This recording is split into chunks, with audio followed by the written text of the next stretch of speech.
Arilio is a 62-hectare property located in Barangay Kailaway, Nasugbu, Batangas. For some of you who may be familiar with the area, not to reveal your age, but if you're familiar with the Evercrest Golf Course, Don Bosco Chapel in the Hill, yes? Calaruega Church, yes. Okay, we are in front of Don Bosco Chapel in the Hill. Don Bosco Chapel in the Hill is here, and Calaruega is just somewhere there.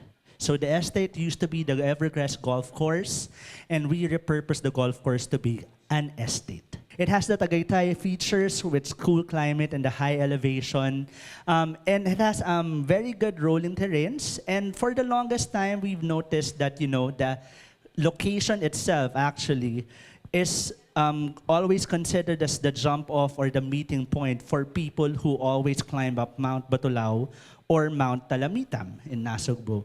When we studied this also, we found out that whenever you drive all the way to Nasugbu, especially to the likes of Punta Fuego, Tali Beach, maybe a little bit Hamilo Coast, in this area, after you pass by Tagaytay, you always ask the question already, are we there yet? So it's kind of like the midway point. We considered Arilio to be the midway between the Nasugbu beaches and the Tagaytay area. It still has the good weather, so it's a perfect complement for anyone who already has a beach property. And it's a nice stopover for anyone who goes all the way to the Nasugbu beaches or who are coming back from the beaches going back to Manila. The word Arilio was coined from the word amarillo, or the Spanish word for yellow, which was really inspired from the 10 peaks of Mount Batulao that turned yellow during December.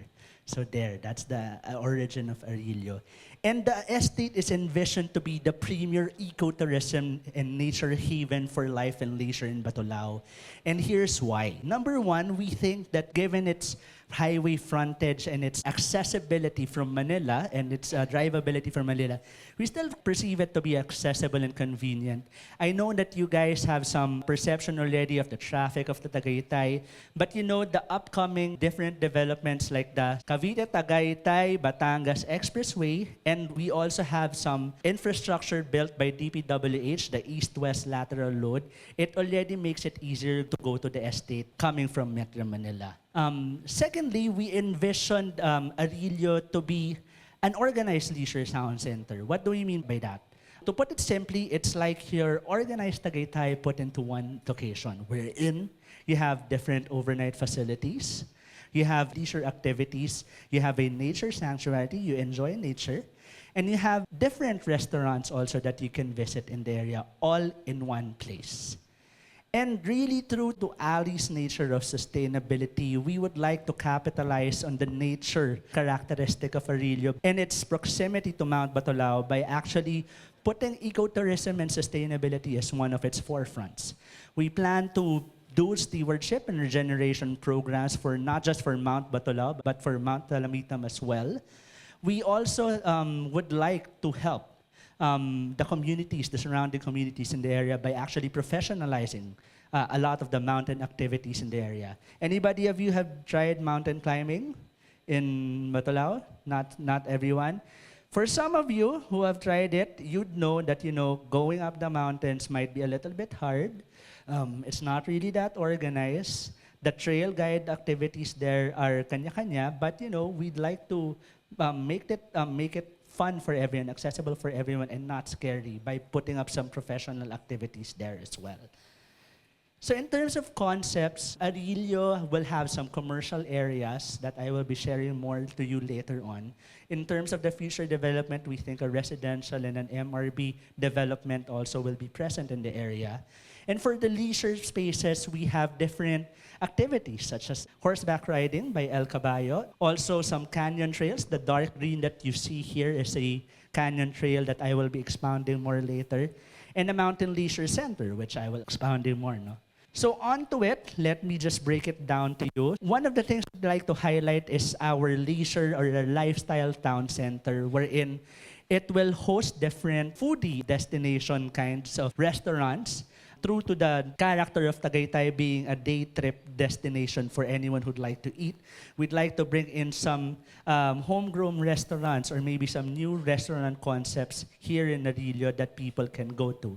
And this will be hosted in our Leisure Town Center. This will also start sometime later this year, and we hope to be able to invite 6 restaurants to come in.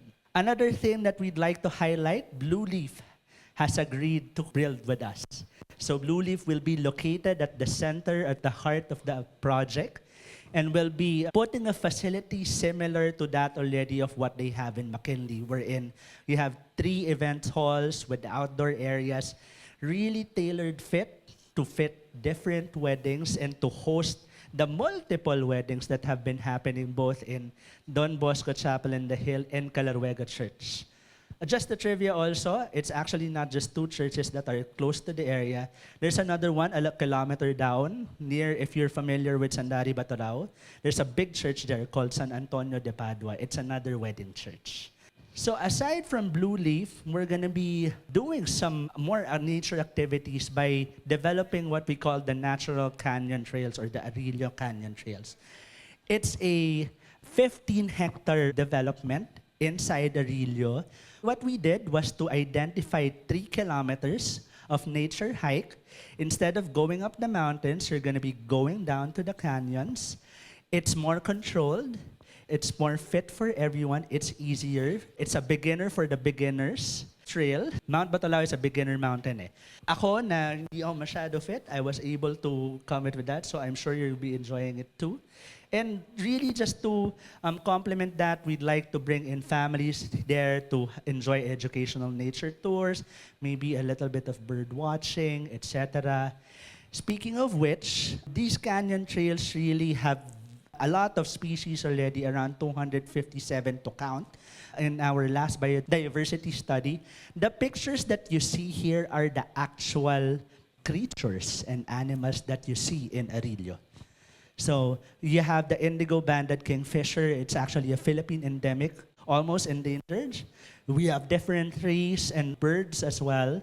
If you can notice, there's a lot of, around 58 species of birds, so it's a nice bird watching sanctuary. And next, the picture that you see in the bottom used to be the driving range pavilions of golf course. So we repurposed it, and we're going to be developing it into a welcome center.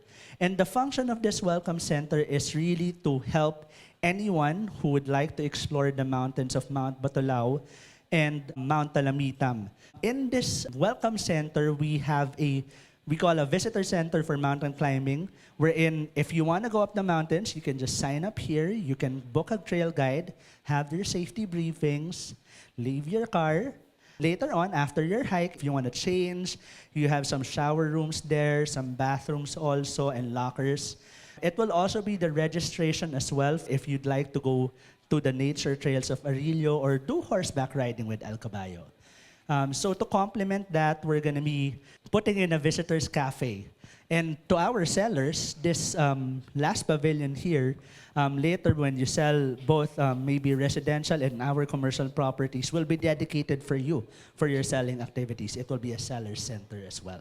So on to the meat of it. Arillo has opened 3 commercial lots for sale. That's around 2,000 square meters and up, with a floor-to-area ratio of 4, with a maximum height of 31 meters high, and follows a modern contemporary style architecture. So the 3 commercial lots that we've opened for sale are here at the bottom. So it's right across Don Bosco Chapel in the Hill. In terms of views, we think that a resort hotel building would fit perfectly here. Maybe an idea for you, the client you'd like to target. Bed and breakfast options also, we're allowing residential hotels and apartels to be built in the area. If your client thinks an additional event space would fit here, of course, we'll allow that, and maybe some leisure retail mix as well. Some typical prohibited uses, of course, funeraria, industrial, gambling dens, etc. You guys know the drill. In terms of the selling prices is 100,000 to 105,000 per square meter. And the promo payment term at the moment is 60 months to pay.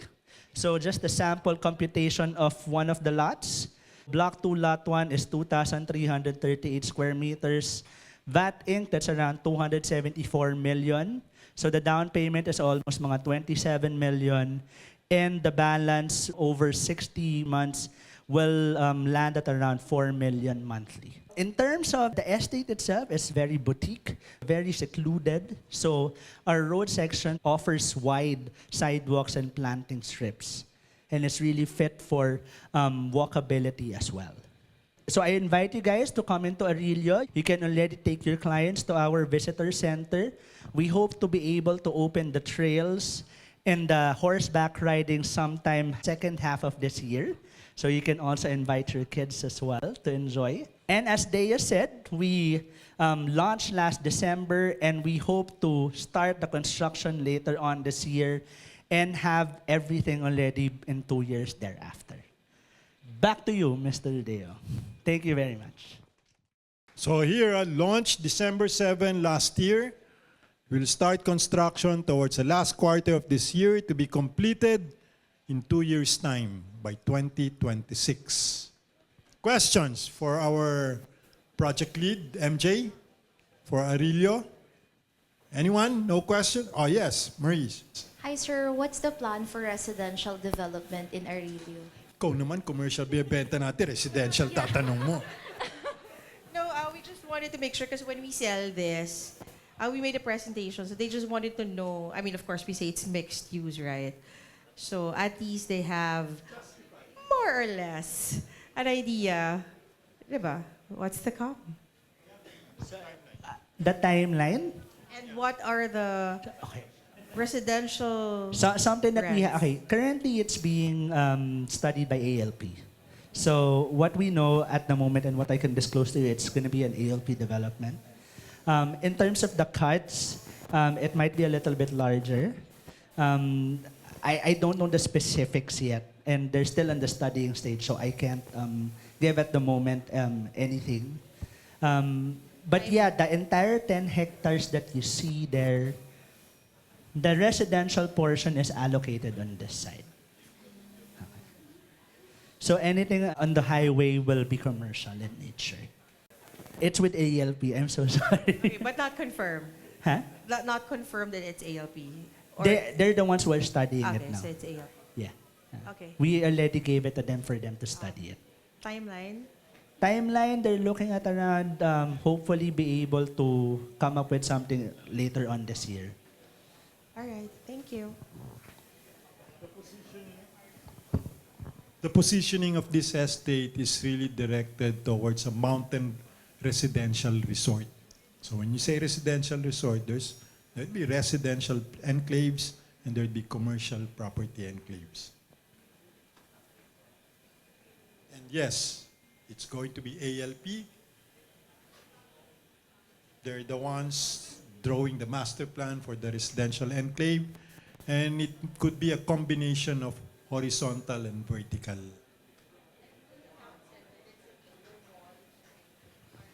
The sound center will be operated by us. It will be operated by us. Maybe like a Solenad. Solenad 2. Solenad 2. Like the ones in front. Yeah. More on food. Not like a big retail mix. Yeah. Yeah. It's not a regional mall. Yeah. That's a better description, a commercial arcade. These show just a sample of what it can look like. This follows a 31-meter height with a floor area ratio of around 4. That's around mga 6 to 7 floors. So the opportunity really of the views in this development is inwards. So the properties that you see here, we don't offer views of Mount Batolao, but rather this is the high point that has an overview of the entire development for your commercial lot buyers, the portions here.